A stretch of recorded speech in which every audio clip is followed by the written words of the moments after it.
بسم اللہ الرحمن الرحیم۔ یہ جو ڈبیٹ آج کی ہے اس میں جو سب سے امپورٹنٹ چیز ہے کہ جب انڈین سب کانٹیننٹ کی جو پارٹیشن ہوئی، اصل پرابلم اس وقت سٹارٹ ہوئی۔ یہ ہمیں سمجھنے کی ضرورت ہے کہ 1947 میں ہندوستان نے انگریزوں سے آزادی حاصل کی اور پاکستان ایک نئے ملک کے طور پہ مرز وجود میں آیا۔ اس سے پہلے جو ٹو نیشن تھیوری تھی کہ ہندو اور مسلمان دو الگ الگ قومیں ہیں اور وہ الگ الگ ان کے اطوار اور اخلاقیات اور مذہبی روایات اور رسم و رواج ہیں، اس لیے وہ الگ الگ رہیں گے۔ اسی طرح سے جب لارڈ ماؤنٹ بیٹن کا جو یہ پارٹیشن پلان تھا، میری ذاتی یہ سبمیشن ہے کہ اس پارٹیشن پلان کے دوران کچھ غلطیاں ہماری لیڈرشپ سے ہوئی ہیں کہ اور بہت سارے ایریاز جو ہیں جو مسلم میجورٹی رکھتے تھے وہ پاکستان کا حصہ بن سکتے تھے۔ بہرحال جو پرنسلی اسٹیٹس ہیں جس میں جوناگڑھ ہے، حیدرآباد اور کشمیر ہے، جوناگڑھ میں اسی طرح رائے شماری کروائی گئی اور رائے شماری سے اکثریتی وہاں پہ ہندو اور مسلم میجورٹی برابر تھی۔ بہرحال وہ ہندوستان کے ساتھ انہوں نے الحاق کیا۔ اب یہاں پہ جو آ گئی کشمیر کی بات، تو کشمیر کی مہاراجہ ہری سنگھ نے اس وقت جو ایک انسٹرومنٹ آف ایکسیشن جو مختلف ملکوں کے دوران جو پرنسلی اسٹیٹس کے بارے میں طے ہوا تھا، اس میں کشمیر کے حوالے سے یہ تھا کہ کشمیر کی اکثریت مسلمان تھی اور وہ پاکستان کے ساتھ جانا چاہ رہی تھی۔ تاہم وہاں پہ مہاراجہ ہری سنگھ کا اس وقت یہ نیریٹو تھا کہ کچھ چیزیں ڈیفنس، کمیونیکیشن اور ایک آدھ کوئی اور چیز اس کو چھوڑ کے ہم ایک انڈیپینڈنٹ اسٹیٹ کے طور پہ وہاں پہ رہیں۔ لیکن جو کشمیری قیادت ہے، کشمیری قیادت نے یونینیمسلی 1947 میں یہ قراردادیں پاس کی تھی کہ ہم پاکستان کے ساتھ الحاق کرنا چاہتے ہیں۔ اسی طرح سے سید علی گیلانی کا جو نعرہ ہے کہ ہم پاکستانی ہیں، پاکستان ہمارا ہے، آزاد کشمیر کے رہنے والے اور مقبوضہ کشمیر کے رہنے والی اکثریتی اقوام جو ہے وہ اس نعرے کے ساتھ آج بھی قائم ہیں۔ میں بہت زیادہ احترام کرتا ہوں اپنے جو فیلو میرے بھائی ہیں ان کا اور ان تمام کشمیریوں کا جو انڈیپینڈنٹ کشمیر کے نیریٹو کو سپورٹ کرتے ہیں، میں اس کو اپریشیٹ کرتا ہوں۔ یہ والا رائٹ ہم نے ایکسرسائز کرنا ہے جب ہندوستان 1947 میں 1948 کی ریزولوشنز ہیں جو یونائٹڈ نیشنز کی، وہ یہ کہتی ہے کہ ہم رائٹ آف سیلف ڈٹرمنیشن، پلیبیسائٹ اور رائے شماری کا رائے دیں گے۔ تو اس عنوان سے میرا ووٹ میری جیب میں ہے، ان کا ووٹ ان کی جیب میں ہے، دیکھنے والے تمام نوجوانوں کو ان کی جیب میں ووٹ ہے۔ جب وہ وقت آئے گا ہم سب نے اپنا اپنا ووٹ دینا ہے۔ میرا ووٹ پاکستان کے لیے ہے، میں پاکستان کا ووٹ دوں گا۔ میں کوئی شخص انڈیپینڈنٹ کشمیر کو اگر ووٹ دیتا ہے تو ہم اس کو اپریشیٹ کریں گے، وہ بے شک شوق سے دے، لیکن اس وقت کو، وہ رائے شماری کا وقت کیسے آئے گا، یہ ہمیں بہرحال سوچنے کی ضرورت ہے کہ اس پہ ہم نے کیسے کام کرنا ہے۔ اب جو اس میں بہت ساری کانسیکوینسز ہیں وہ یہ ہے کہ آرٹیکل 370 اور 35A کی ایبروگیشن کے بعد ہندوستان نے اپنا ناجائز جو تسلط مقبوضہ کشمیر پہ قائم رکھا تھا، اس کو اس نے مزید مضبوط کیا ہے۔ ان کشمیریوں کی نمائندگی ہم کیسے کریں گے، ان کو ہم کیسے رائے شماری کے نیریٹو پہ لے کے آئیں گے۔ اسی طرح سے میں اپنے آرگومنٹ کی سپورٹ میں یہ کہوں گا کہ یہاں پہ نیوکلیر سٹیٹس ہیں، پاکستان ہے، انڈیا ہے، چائنا ہے، اس ساری جگہوں پہ ایک نیا ملک بنانا وہ ایک خواب ضرور ہو سکتا ہے، لیکن اس کو پریکٹیکل کرنے کے لیے بہت زیادہ محنت کی ضرورت ہے، ہمیں بہت زیادہ کام کاج کرنے کی ضرورت ہے، جو فی الوقت ممکن نہیں دکھائی دے رہا۔ اسی طرح آپ دیکھیں گے بنگلہ دیش کو ہماری ملٹری اسٹیبلشمنٹ کی نااہلی اور ان کی کمزوریوں کی وجہ سے بنگلہ دیش الگ ملک بن گیا۔ آج بھی بنگالی وہاں پہ ان کی آزاد خارجہ پالیسی نہیں ہے، معاشی عنوان سے بے شک وہ مضبوط ہے، باقی ساری چیزوں میں بے شک وہ ٹھیک ہے، لیکن ان کا نہ عزت ہے نہ وقار ہے۔ ایک ملک تو بن گئے وہ، لیکن آج بھی وہاں پہ ہندوستان کی انفلوئنس اور ہندوستان کی طاقت ہے، وہ اپنی آزاد خارجہ پالیسی نہیں بنا سکتے۔ ایک ڈمی ملک بنانے کا ہمیں کیا فائدہ ہوگا جب ہم براڈر سینس میں دیکھیں کہ آج کوئی ایک ملک اکیلا سروائیو نہیں کر سکتا۔ ایران کتنا غیرت مند ملک ہے، وہ آج اپنے صدر کو نہیں بچا سکا اس پہ جب اسرائیل نے کس سازش کے تحت اس کے صدر کو مارا، حالانکہ ایران کی پراکسی وار فلسطین کو وہ بہت زیادہ سپورٹ کر رہا ہے، باقی ساری چیزوں کو سپورٹ کر رہا ہے۔ جو بات کی گئی 22 اکتوبر کی، کہ 22 اکتوبر سے قبل ہی ہندوستان میں مہاراجہ ہری سنگھ کو فورسفلی یا جس بھی طرح سے ہندوستان نے یرغمال بنا کے کوئی انسٹرومنٹ آپس میں کوئی معاہدہ طے کر لیا عوام کی مرضی کے خلاف، جس کی بنیاد پہ کشمیری قبائلی پاکستانی فوج جس نے انٹروین کیا اور بہت سارا علاقہ آزاد کروایا, اور اس میں گلگت بلتستان کی جو علاقہ آزاد ہوا وہ گلگت بلتستان کے لوگوں نے از خود آزاد کروایا. پاکستان لا الہ الا اللہ محمد رسول اللہ کی بنیاد پہ بنایا گیا, اور پاکستان کے اندر ذوالفقار علی بھٹو کو بھی راستے سے ہٹایا گیا کہ وہ تمام اسلامی ممالک کو یکجا اور اکٹھا کر رہا تھا. عمران خان کو راستے سے ہٹایا گیا اسرائیلی اور امریکی سازش کے نتیجے میں کہ وہ بھی امت مسلمہ کو اکٹھا کر رہا تھا. ہم نے پاکستان کو غزوہ ہند کے لیے تیار کرنا ہے. یہ وہ ملک ہے جس نے امام مہدی علیہ السلام اور حضرت عیسیٰ علیہ السلام جب آئیں گے, یہ وہ اسلام کا دفاعی قلعہ ہوگا جس نے اسلام کو سپورٹ کرنا ہے. تو پاکستان کو سپورٹ کرنے کا مطلب اسلام کو سپورٹ کرنا ہے, رسول اقدس صلی اللہ علیہ وآلہ وسلم کے عظیم مشن کو سپورٹ کرنا ہے. امام مہدی علیہ السلام اور حضرت عیسیٰ علیہ السلام جس عظیم مقصد کے لیے آئیں گے اس مقصد کو سپورٹ کرنا ہے. جب ہم نے دجالی قوتوں کے خلاف اکٹھا ہو کے تمام اقوام کو, تمام مظلوم اقوام کو ایک حق کی بنیاد پہ, ایک کلمہ کی بنیاد پہ, ایک اللہ کی بنیاد پہ, ایک رسول کی بنیاد پہ اکٹھا کرنا ہے. اسی ضرورت کو محسوس کرتے ہوئے ہمارے آباء و اجداد نے لا الہ الا اللہ محمد رسول اللہ تیرا میرا رشتہ کیا, لا الہ الا اللہ پاکستان سے رشتہ کیا, لا الہ الا اللہ اس نظریے کی بنیاد رکھی. اور اسی نظریے کو آگے بڑھانے کے لیے کشمیر کا جو ایشو ہے وہ جان بوجھ کے اس میں برٹش بھی انوالو ہیں, اس میں ہندوستانی بھی انوالو ہیں, اور اس میں اور بہت ساری قوتیں انوالو ہیں جنہوں نے آج تک اس مسئلے کو ان اٹینڈڈ رکھا. اور اس میں سب سے زیادہ نااہلی ہم آزاد کشمیر کی جو لیڈرشپ یہاں پہ موجود ہے, سب سے زیادہ ان کی نااہلی ہے کہ انہوں نے یہاں پہ وہ نظریاتی اور فکری عنوان سے لوگوں کو اکٹھا ہی نہیں کیا. یہ والا نیریٹو بالکل غلط ہے کہ کشمیری اور پاکستانی قوم دو جسم ایک جان کی مانند ہیں. ہمارا نظریہ, ہماری زبان, ہماری سوچ و فکر, ہمارے رستے, ہماری جغرافیکل کنڈیشن, ہمارے پولیٹیکل سچویشن, ہمارے فائنینشیل, کلچرل, اکنامیکل, ہر طرح کی ٹائز ہماری پاکستان کے ساتھ ہیں. ہمارا آنا جانا, ہماری خوشی غمی, ہر طرح سے ہم لوگ پاکستان کے ساتھ بالکل بہترین انداز میں چل رہے ہیں. اور جو چیزیں کانسٹیٹیوشنلی کوئی رائٹس کی بات ہے, کوئی بہت ساری اور چیزوں کی بات ہے, ان کو with the passage of time improvement in میں کی جا سکتی ہے. مثلاً یہاں پہ بات کی جاتی ہے کہ جی آئی جی اور چیف سیکرٹری جی پاکستان سے آتا ہے, تو خیبر پختونخوا میں آئی جی اور چیف سیکرٹری بھی فیڈرل گورنمنٹ بھیجتی ہے, سندھ میں بھی آئی جی اور چیف سیکرٹری فیڈرل گورنمنٹ بھیجتی ہے, بلوچستان میں بھی آئی جی اور چیف سیکرٹری فیڈرل گورنمنٹ بھیجتی ہے. تو یہ ایڈمنسٹریٹو نوعیت کی چیزیں جو ہیں ان کو ٹھیک کی جا سکتی ہیں. ہمارا اور پاکستان کا رشتہ لا الہ الا اللہ محمد رسول اللہ کی بنیاد پہ ہے, اور بے شمار اور ہمارے ایسے رشتے ہیں جو ہمیں ایک قوم بناتے ہیں. Thank you so much team resistance original کہ آپ نے ایک خوشگوار ماحول کے اندر یہ ڈیبیٹ کا جو ایک پروگرام ہے یہ آرگنائز کیا. میں آپ کو تھینک یو سو مچ کہنا چاہوں گا. اور چونکہ جو ٹاپک دیا گیا ہے جس کے اوپر میں نے اوپننگ سٹیٹمنٹ دینی ہے کہ جموں کشمیر خود مختار کیوں ہونا چاہیے, یقینی طور پہ انتہائی اہم کوشچن ہے, اور وقت اور حالات کی نزاکت بھی اس چیز کی متقاضی ہے کہ ہم اس چیز کو ایکسپلین کریں, لوگوں کو سمجھا سکیں. چونکہ ریاست جموں کشمیر کی عوام یقینی طور پہ اب 70 سالہ غلامی کا عہد گزارنے کے بعد یہ سمجھ چکی ہے کہ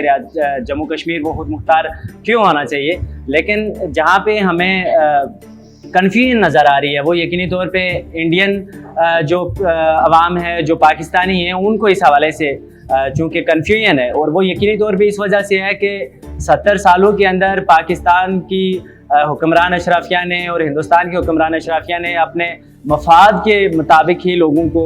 ریاست جموں کشمیر کا مسئلہ سمجھایا کہ آیا ریاست جموں کشمیر کا مسئلہ ہے کیا. پاکستان کے اندر عمومی طور پہ یہی بتایا گیا کہ چونکہ کشمیر کے اندر مسلم اکثریت ہے اور وہاں کے لوگوں کو پاکستان کے ساتھ ہلاک کرنا چاہیے, چونکہ جو بر صغیر کی تقسیم تھی وہ مذہبی بنیاد پہ کی گئی, اور ہندوستان کے اندر مفاد کی بنیاد پہ یہ بتایا گیا کہ چونکہ وہاں کا جو مہاراجا تھا وہ پنڈت تھا, سکھ تھا, اور اس کا جو ریلیشن زیادہ کلوز ٹائز تھے وہ ہندوستان کے ساتھ تھے, اور وہاں کی عوام کی جو ہمدردیاں ہیں وہ ہندوستان کے ساتھ ہیں, تو لہٰذا اس کو ہندوستان کا حصہ ہونا چاہیے. لیکن برعکس اس کے ایک جو انڈیجینس نیریٹو ہے, جو کشمیری قوم کا نیریٹو تھا, وہ یہ ہے کہ ہمیں ہماری جو ریاست کی تینوں اکائیاں ہیں جو 47 کی پارٹیشن کے اندر تقسیم کر دی گئی, ان لوگوں کا دوبارہ سے اتحاد ہونا چاہیے, ہماری ریاست کی ری یونیفیکیشن ہونی چاہیے, اور ہم ایک آزاد خود مختار ریاست کے طور پہ دنیا کے نقشے پہ رہ سکیں. اب اس آزاد اور خود مختار ہونے میں ایک تو کشمیری عوام کا جو صدیوں سے جو دہائیوں سے جو تقسیم کا ایک ڈرامہ رچایا گیا جس کے اندر ہمارے خاندان ایک دوسرے سے بچھڑ گئے، ایک تو ان لوگوں کو آپس میں جڑنے کا موقع ملے گا، ہم دنیا کے نقشے پہ ایک آزاد اور خود مختار اور ایک باوقار قوم کے طور پہ سامنے آ سکتے ہیں، اور دوسری طرف جو ہندوستان اور پاکستان کا مستقبل ہے، بالخصوص جو ساؤتھ ایشیا کے اندر جو جموں کشمیر کے کنفلکٹ کی وجہ سے ایک تھریٹننگ ایک الارمنگ سچویشن ہے، پاکستان کے حالات آپ کے سامنے ہیں، وہاں پہ لوگوں کو کھانے کا 2 وقت کی روٹی میسر نہیں ہے، ہندوستان کے اندر جو پاورٹی لیول ہے وہ انتہائی پیک پہ پہنچ چکا ہے، تو یہ جو ایک ٹینشن ہے دونوں کنٹریز کے درمیان، جو ایک ان کے درمیان چونکہ ماضی کے اندر خانہ جنگی ہوتی رہی، بڑی جنگیں لڑی گئی، اور ان کے پیچھے جو بنیادی وجہ تھی وہ شاید ریاست جموں کشمیر کا یہ تنازع تھا، تو ہم یہ سمجھتے ہیں کہ پاکستانی عوام کو بھی اب یہ سمجھنا چاہیے، ہندوستانی عوام کو بھی اب یہ سمجھنا چاہیے کہ اسی کے اندر دونوں ریاستوں کی فلاح ہے، اسی کے اندر دونوں ریاستوں کی جو عوام ہے ان کے بہتر مستقبل کا جو ایک خواب انہوں نے دیکھا ہوگا، تو وہ یقینی طور پہ اسی وقت شرمندہ تعبیر ہو سکتا ہے کہ جب ریاست جموں کشمیر کا جو تنازع ہے اس کو ختم کیا جائے، اور دونوں ممالک کے لیے یقینی طور پہ ہم یہ سجیسٹ کرتے ہیں کہ دونوں ممالک کے لیے جو قابل عمل جو ایک سولوشن ہے وہ یہی ہو سکتا ہے کہ ریاست جموں کشمیر کو ایک علیحدہ ریاست تسلیم کر لیا جائے، اس لیے کہ کبھی بھی ہندوستان یہ نہیں چاہے گا کہ ریاست جموں کشمیر جو ہے وہ پاکستان کے ساتھ چلی جائے، نہ پاکستان یہ چاہے گا کہ جو ان کے پاس جو حصہ ہے یہ بھی ہندوستان کے پاس چلا جائے، اور نہ ہی دونوں ممالک کے لیے یہ سود مند ہے کہ یہ ریاست متنازع رہے، مقبوضہ رہے، اور اس کی وجہ سے ساؤتھ ایشیا کی پیس کو تھریٹ ہو، اور پاکستان اور ہندوستان کا جو اقتصادی جو بحران اس ریاست کے تنازع کی وجہ سے ہے تو وہ ختم ہو سکتا ہے، تو لہٰذا جو ایک سوٹیبل آپشن ہے وہ یقینی طور پہ یہی ہو سکتا ہے کہ ہماری ریاست جو ہے اس کو آزاد اور خود مختار کیا جائے، اور اسی کے ساتھ ہندوستان اور پاکستان کا مستقبل بھی جو ہے وہ خوشگوار ہو سکتا ہے، چونکہ جو میرے دوست نے اس میں اسٹیٹمنٹ کے اندر جو چیزیں اوپن بھی کی تو اس کے اندر ہم یہ بڑا کلیئر ہے، چونکہ اب سوشل میڈیا کا دور ہے اور لوگوں کو ہسٹری کو ایکسیس کرنا بھی بڑا آسان ہے، دنیا کے اندر بے شمار ایسی ریاستیں ہیں کہ جو نیوکلیئر اسٹیٹس کے درمیان ہیں، ایک میں ایگزامپل دینا چاہوں گا سوئٹزرلینڈ کی، جس کو یقینی طور پہ ایک آئیڈیل اسٹیٹ ہے آج کے اس معاشرے کے اندر، وہ جرمنی اور فرانس کے درمیان ہے، اور جرمنی اور فرانس 2 مضبوط طاقتیں ہیں، اور جنگ عظیم دوم کے ٹائم ان کے درمیان ایک بڑی جنگ بھی رہی، لیکن باوجود اس کے سوئٹزرلینڈ کی جو اس کی اپنی سفارتی تعلقات تھے، اس کی جو پالیسیز تھی وہ مستحکم تھی، وہ درست تھی، اور وہ ان کے درمیان سروائیو کرتا رہا، اور وہ یقینی طور پہ ہمیشہ سے ان 2 ممالک کے درمیان میں ایک ثالثی کا کردار بھی ادا کرتا رہا، تو ہم بھی یہ امید رکھتے ہیں، ہم یہ پیغام دیتے ہیں کہ جو ریاست جموں کشمیر اگر خود مختار ہوتی ہے تو ہندوستان اور پاکستان کے درمیان جو ایک انجیکٹ کیا گیا ہے، جو کہ جو وہاں کی پبلک کے درمیان کوئی تقاضا نہیں ہے، ان کے درمیان کوئی اس طرح کی ایک دوسرے کے خلاف معذرائی نہیں ہوتی، لیکن 2 حکمران طبقوں نے ہندو اور مسلمان کی بنیاد پر اور 2 نیشن تھیوری کی بنیاد پہ ایک ڈرامہ رچایا اور لوگوں کے درمیان اتنی نفرتیں پیدا کی، تو وہ یقینی طور پہ ختم ہو سکتی ہیں، اور جو ریاست جموں کشمیر کے لوگ ہیں جو 70 سالوں سے سیکریفائز کر رہے ہیں، جنہوں نے انڈین آکوپائڈ کشمیر کے اندر بھی، پاکستان آکوپائڈ کشمیر کے اندر بھی قربانیاں دیں، اور وہ محض اس لیے دی کہ ان کو جینے کا رائٹ دیا جائے، اور اب 70 سال کے بعد ہماری قوم اس نتیجے پہ پہنچی ہے کہ ہمارا جو مستقبل کا جو ہمارا ایک خواب ہو سکتا ہے، ایک خوشگوار اور ایک آزاد ریاست کا جو ایک خواب ہے، ہم اس کو شرمندہ تعبیر کر سکتے ہیں، تو اس کے اندر ہمیں ہندوستان اور پاکستان کی عوام کو بھی یہ بات سمجھانے کی ضرورت ہے، ہمیں اپنی پولیٹیکل اور جو ہماری ڈپلومیٹک اسٹرگل ہے ریاست جموں کشمیر کے لوگوں کی، اس کو بھی بڑھانا ہوگا، اور جو پاکستان اور ہندوستان کے اشرافیہ کے جو مقاصد ہیں کہ جس بنیاد پہ انہوں نے ہندوستان کے اندر لوگوں کے اندر ایک سینٹیمنٹ پیدا کیا جو کہ پاکستان کے اینٹی تھا، اور پاکستان کے اندر ہندوستان کے اینٹی ایک سینٹیمنٹ انجیکٹ کیا، اور اس کی وجہ سے آج 70 سال کے بعد بھی ہندوستان اور پاکستان 2 انگریزوں سے آزاد ہونے کے بعد بھی اقتصادی اور معاشی غلامی کا شکار ہیں، اور ہم یہ پیغام دینا چاہیں گے کہ ریاست جموں کشمیر ساؤتھ ایشیا کے پیس کے لیے اور بالخصوص ہندوستان اور پاکستان کی اقتصادی ترقی کے لیے انتہائی اہم ہے کہ یہاں کی اس زون کے اندر ریاست جموں کشمیر کو ایک خود مختار ریاست تسلیم کیا جائے، اسی میں ان دونوں ممالک کے بقائے، اور جو اس کے اندر جو پرو پاکستان اور پرو انڈیا جو ایک سینٹیمنٹ ہے، اس کے حوالے سے بھی یہ بات میرے خیال میں 70 سال کی اس پولیٹیکل ایکسپیرینس کے بعد لوگوں نے سمجھ لی ہے کہ ہمارا جو مستقبل پاکستان کے ساتھ جوڑا جا رہا ہے یا ہندوستان کے ساتھ جوڑا جا رہا ہے، تو وہ 2 ریاستیں آپ کے سامنے روز روشن کی طرح آیا ہیں. وہاں کی عوام کا جو مستقبل ہے وہ آپ نے دیکھ لیا. تو ہم کبھی بھی یہ عوام نہیں چاہے گی کہ وہ اپنے مستقبل کو آزادی کے بعد ہم ایک بہتر اقتصادی نظام کی طرف بڑھ سکتے ہیں، نہ کہ ہم کسی ایک ریاست کے ساتھ ہلاک کر کے اور اس ریاست کا جو پسماندہ اقتصادی نظام ہے ہم اس کے ساتھ ہلاک کریں. تو یقینی طور پہ ہمارے پاس جو واحد آپشن ہے جموں کشمیر کی قوم کے پاس کہ وہ آزادی اور انقلاب کے ذریعے اپنے روشن مستقبل کا جو خواب ہے اس کو شرمندہ تعبیر کر سکیں.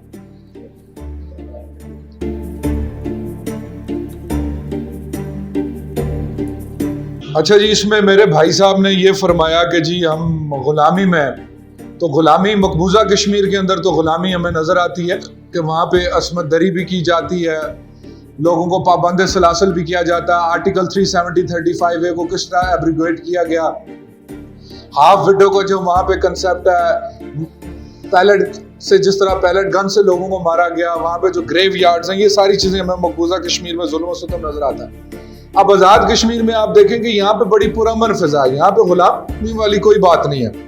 کانسٹیٹیوشن ہمارا اپنا ہے، نیشنل اینتھم ہے، ہمارے پاس اپنا فلیگ ہے، پریزیڈنٹ ہے، پرائم منسٹر ہے، پورا ایک سیمی انڈیپینڈنٹ سٹرکچر ہے. ابھی بھی اگر آپ جس انڈیپینڈنس کی بات کر رہے ہیں تو وہ انڈیپینڈنس ہمارے پاس کافی حد تک موجود ہے. اس میں with the passage of time مزید امپروومنٹ کی جا سکتی ہے. اب انہوں نے فرمایا کہ جی گلگت بلتستان اور مقبوضہ کشمیر اور آزاد کشمیر کا یہ حصہ ہم 3 حصوں میں ڈیوائیڈ ہو گئے. تو میرا کوشچن یہ ہے کہ وہ لوگ جو اس آرگومنٹ کو سپورٹ کرتے ہیں، آپ نے مقبوضہ کشمیر اور گلگت بلتستان اور آزاد کشمیر کے لوگوں کے اندر ٹائز پیدا کرنے کے لیے کیا کیا؟ ان کے درمیان کتنے ایکسچینج وزٹز ہوئے، کتنی آپ کے ڈیبیٹس ہوئے، کراس کلچرل جو ہماری آپس میں چیزیں ہونی چاہیے تھی وہ کس حد تک ہوئیں؟ اس میں ہم کوئی چیز نہیں کر سکے. اب مسئلہ یہ ہے کہ آپ نے کہا کہ جی کشمیر کو ایک آزاد سٹیٹ مان لینا چاہیے. تو یہ کون مانے گا آزاد سٹیٹ؟ یہ یونائٹڈ نیشنز نے ماننا ہے. یونائٹڈ نیشنز کے اندر ہمیں اپنا آرگومنٹ لڑنے کے لیے وہاں پہ ایک مستقل مندوب کی، ایک فورن آفس کی، ایک فورن منسٹر کی، ایک پوری فورن پالیسی کی ضرورت ہے. وہ وینیو ہمیں پاکستان فراہم کرتا ہے جس کے کندھے پہ بندوق رکھ کے ہم اقوام متحدہ سمیت یورپین یونین میں ہر جگہ اپنا کشمیر کا مقدمہ لڑ رہے ہیں. اسی طرح ایشو جو اصل ہے وہ یہ ہے کہ پاکستان کبھی بھی انڈیپینڈنٹ کشمیر، اگر رائے شماری میں یہ چیز سامنے آتی ہے انڈیپینڈنٹ کشمیر کی، تو پاکستان سپورٹ کرے گا. ہم بات کرتے ہیں اس پاکستان کی جو عمران خان کا پاکستان ہے. ہم عاصم منیر اور جنرل باجوہ کے پاکستان کی بات بالکل نہیں کرتے. جو پاکستان کے عوام کا حقیقی پاکستان ہے وہ پاکستان ہے جس کے اندر عمران خان صاحب نے آزاد کشمیر کے اندر مختلف جگہ جلسوں میں یہ کھڑے ہو کے کہا کہ کشمیری اگر انڈیپینڈنٹ کشمیر بھی چاہتے ہیں تو ہم اس کے خلاف نہیں، ہم اس کو سپورٹ کریں گے، بٹ فرسٹ پریورٹی اس کے مقبوضہ کشمیر کو ہندوستان کے چنگل سے آزاد کروایا جائے. اب انہوں نے سوئٹزرلینڈ کی بات کی، وہ معاشرہ اور ہے. ہمارا معاشرہ جو قریب ترین ہے وہ بنگلہ دیش کی جو میں نے مثال دی کہ وہ کون سا ایک آزاد ملک ہے جس کی نہ اپنی فورن پالیسی ہے، وہ ہندوستان کی مرضی اور ایما کے بغیر کوئی چیز نہیں کر سکتا. اسی طرح سے جو اصل ایشو ہے وہ یہ ہے کہ اب میں اس بات سے اتفاق کرتا ہوں کہ آزاد کشمیر کے اندر آج کی تاریخ میں جو لوگوں کے اندر انڈیپینڈنٹ کشمیر کا جو سوچ تھی اس کی تعداد میں اضافہ ہوا ہے. وہ وجہ یہ ہوا کہ پچھلے 2-3 سالوں سے جو پاکستان کے اندر ایک فسطائیت اور ملٹری اسٹیبلشمنٹ نے جو ظلم و ستم اور بربریت مچا رکھی ہے اس سے پاکستان بے انتہا کمزور ہوا ہے اور مودی کی وجہ سے ہندوستان مضبوط ہوا ہے. اس وجہ سے آج کشمیری نوجوان بشمول میرے ہم زیادہ فکر مند ہیں کہ ہمارا مستقبل کیا ہوگا. تو اس میں قصور جو ہے وہ اس وقت کے پاکستان کے جو موروثی حالات ہیں اس کا، اور انشاءاللہ جیسے ہی یہ پولیٹیکل سچویشن پاکستان کی بہتر ہوتی ہے تو یہ ساری چیزیں واپس نارملائز ہو جائیں گی اور ٹھیک ہو جائیں گی. اب مسئلہ کیا ہے یہاں پہ کہ یہ جو انڈیپینڈنٹ اسٹیٹ کی بات کی جا رہی ہے، انڈیپینڈنٹ اسٹیٹ کیسے بنے گی، اس کا میکانزم کیا ہے؟ آپ کے پاس کیا ایسے سائنٹسٹ ہیں کہ ہم اپنا ایٹم یہاں پہ بنا سکیں؟ ہم نے اپنی فورن پالیسی کو کس طرح سے ڈیوائن کرنا ہے؟ اس میں بے شمار چیزیں، ایک ملک بنانے کے لیے بہت ساری سٹرگل اور بہت ساری چیزوں کی ضرورت ہے. فلسطین کے لوگ آج اپنے خود مختاری کے لیے لڑائی لڑ رہے ہیں. کیا ہم اپنی جدوجہد کو اس لیول پہ لے کے جا سکتے ہیں؟ ابھی تک ہمیں وہ چیز نظر نہیں آئی. اور جو انہوں نے ٹو نیشن تھیوری کی بات کی کہ ٹو نیشن تھیوری ایک ڈرامہ تھا، ٹو نیشن تھیوری آج بھی ایگزسٹ کرتی ہے. آج بھی مودی کی ساری جو الیکشن کیمپین ہے وہ مسلمانوں کے خلاف ہے. اس نے مسلمانوں کے خلاف بول کے جو ووٹ لیے ہیں، تو اس سے یہ ثابت ہوتا ہے کہ ہندو ایک الگ قوم ہے، مسلمان ایک الگ قوم ہے، وہ آپس میں اکٹھے ہو کے نہیں رہ سکتے. جو قائد اعظم محمد علی جناح نے فرمایا تھا، آج پوری دنیا یہ چیخ کے بتاتی ہے کہ ہندوستان کے اندر جو مسلمان ہیں وہ اپنی وفاداری ثابت کرنے کے لیے انہیں ساری عمریں لگ گئی، اور آج بھی وہ ہندوستان کے ساتھ اپنی وفاداری ثابت نہیں کر پائے. تو آج بھی مودی نے جو اینٹی مسلم وہاں پہ پورا ایک نیریٹو بلڈ کر کے، آر ایس ایس کا نیریٹو بلڈ کر کے انہوں نے جو الیکشن میں کامیابی حاصل کیا، تو یہ ٹو نیشن تھیوری آج بھی ایگزسٹ کرتی ہے. تو لہٰذا میرا یہ آرگومنٹ یہی ہے کہ پاکستان ہی ہمارا محور و مرکز ہے، پاکستان ہی ہمارا مستقبل ہے، اور پاکستان جب پہلی ہماری پریورٹی ہونی چاہیے کہ مقبوضہ کشمیر کے لوگوں کو ہندوستان سے آزاد کروائیں. اس کے بعد ہم پاکستان کے ساتھ بیٹھ کے کر سکتے ہیں کہ ہمارا انسٹرومنٹ آف ایکسیشن ان کے سب کس قسم کا ہو سکتا ہے. تھینک یو سو مچ. جس طرح سے میرے فاضل دوست نے ذکر کیا، چونکہ پوائنٹ ٹو پوائنٹ میں اس کو آنسر کرنا چاہوں گا کہ ٹو نیشن تھیوری کے حوالے سے. اور سمپل کوسچن آنسر یہ ہے کہ اگر ٹو نیشن تھیوری اتنی کوئی منظم آئیڈیالوجی ہوتی تو آج پاکستان کے اندر جو ہندوستان کے اندر جو آج بھی 20 کروڑ سے زائد مسلمان جو رہتے ہیں، تو یقینی طور پہ ان کا مستقبل جو ہے وہ پاکستان کے حالات سے بہت بہتر ہے. تو یہاں پہ یہ ٹو نیشن کی جو تھیوری کی جو ایک لاجک ہے وہ یقینی طور پہ کنڈم ہو جاتی ہے. اور کشمیر کے حوالے سے جو انہوں نے بات کی کہ مہاراجا سے فورسفلی ایک ایکسیشن کا ایگریمنٹ سائن کروایا گیا، تو یقینی طور پہ یہ تاریخی بہت بڑا مغالطہ ہے. یہ کوئی درست بات نہیں ہے، نہ اس کا کوئی ہسٹوریکل ایویڈنس ہے. یقینی طور پہ وہ ان کو دینا چاہیے اگر اس طرح کی کوئی بات موجود ہے. اور اس کے بعد انہوں نے ذکر کیا کہ چونکہ ہمیں ہندوستانی مقبوضہ کشمیر کو آزاد کروانا پڑے گا، اور اس کے بعد ہم جو ہے فیصلہ کر سکتے ہیں، اور ان کو بھی ہم لے کے پاکستان کے ساتھ ہمیں ہلاک کرنا چاہیے. 70 سالوں سے یہی ہوتا رہا کہ جو آزاد کشمیر کا یہ جو خطہ ہے، جو جس کو آپ بیسمنٹ کیمپ کہتے تھے، اور اس کی ڈیوٹی یہی تھی شروع سے کہ ہم نے ہندوستانی مقبوضہ کشمیر کو آزاد کروانا ہے. اور اس کا 70 سال تو یہ پریکٹس چلتی رہی، اور لوگوں کی آنکھوں میں دھول جھونکی گئی. اور 2019 کے اندر انڈیا نے یونیلیٹرلی، بلکہ یونیلیٹرلی نہیں، میں یہ کہوں گا کہ بائی لیٹرلی پاکستان کے کنسنسس کے ساتھ اس نے جو 35 اور 370 کو ایبروگیٹ کیا، اور وہاں پہ اس کو یونین ٹیریٹری میں شامل کیا. اور پاکستان جو تھا وہ ہاتھ پہ ہاتھ دھرے بیٹھا رہا. ایسا نہیں تھا، بلکہ پاکستان اور ہندوستان کے میوچل کنسنسس تھے کہ جس کی بنیاد پہ جو انڈین آکوپائڈ کشمیر کا جو اسپیشل اسٹیٹس تھا اس کو وہاں پہ ختم کیا گیا. اور اس کے علاوہ جو بات ہے کہ ہم ایک ایسے زون کے اندر رہتے ہیں کہ جہاں پہ بہت زیادہ ٹینس سچویشن ہے، جہاں پہ ہمیں نیوکلیئر ویپن کی ضرورت ہے. تو یقینی طور پہ ہمیں نہ تو نیوکلیئر ویپن کی ضرورت ہے، نہ ہمیں بنگلہ دیش کی مثال دینی چاہیے. کہ اس لیے کہ چونکہ ہم ایک خوشحال معاشرے کی بات کرتے ہیں، ہم کبھی بھی جو ایک پیتھیٹک، جو ایک ریجڈ سوسائٹی جو قائم کر دی گئی ہے یہاں کے حکمرانوں کی طرف سے، ہم اسی کو لے کے آگے نہیں بڑھنا چاہتے. میرا جو بلیو ہے، ہم یہ چاہتے ہیں کہ ہم ایک انقلاب کے ذریعے، ایک سماجی انقلاب کے ذریعے یہاں کی اس ریاست کو آزاد اور خود مختار بنائیں. اور یقینی طور پہ اس کے امپیکٹ جو ہیں وہ اوورآل ہمارے اس ریجن کے اندر باقی جو اقوام ہیں، باقی جو ممالک ہیں ان پر بھی پڑیں گے، اور ہم اس ملک کو لے کے، اس ریجن کو لے کے آگے بڑھیں. یہ کیسی سوچ ہے کہ ہم اپنے اس پسماندہ سوچ کے تحت، اس پسماندہ معاشرے کے اندر رہنا چاہتے ہیں کہ جہاں پہ صرف جبر ہے، صرف جہاں پہ محض جو اکثری جاریت رہتی ہے، اور وہاں پہ ہم لوگ ترقی کے میدان میں، ٹیکنالوجی کے میدان میں آگے نہیں بڑھنا چاہتے. تو لہٰذا ہماری قوم کو، اب ہمارے نوجوانوں کو سوچنا چاہیے اور آگے بڑھنا چاہیے. اور اس حوالے سے ان کو اس طرح کی جو سٹیٹمنٹس ہیں وہ یقینی طور پہ نہیں دینے چاہیے. اور جو فلسطین کے حوالے سے انہوں نے ذکر کیا، تو میں ایک لافنگ کمنٹ ہی ہے میرے پاس کہ اگر فلسطین اگر ساؤتھ ایشیا کے اندر ہوتا تو یقینی طور پہ آج پاکستان کا یہ کلیم ہوتا کہ اس کو بھی پاکستان سے ہلاک کرنا چاہیے، چونکہ وہ ایک اسلامک کنٹری ہے. تو چونکہ اس ریاست کا جو ماضی کا کردار ہے وہ ہمیشہ سے اسی طرح کا رہا ہے. اور اس کے علاوہ میں کتنا ٹائم رہ گیا، سوری یہ کٹ سے 2 منٹ رہتے. اور اس کے علاوہ انہوں نے چونکہ جو ساری ڈسکشن کی کہ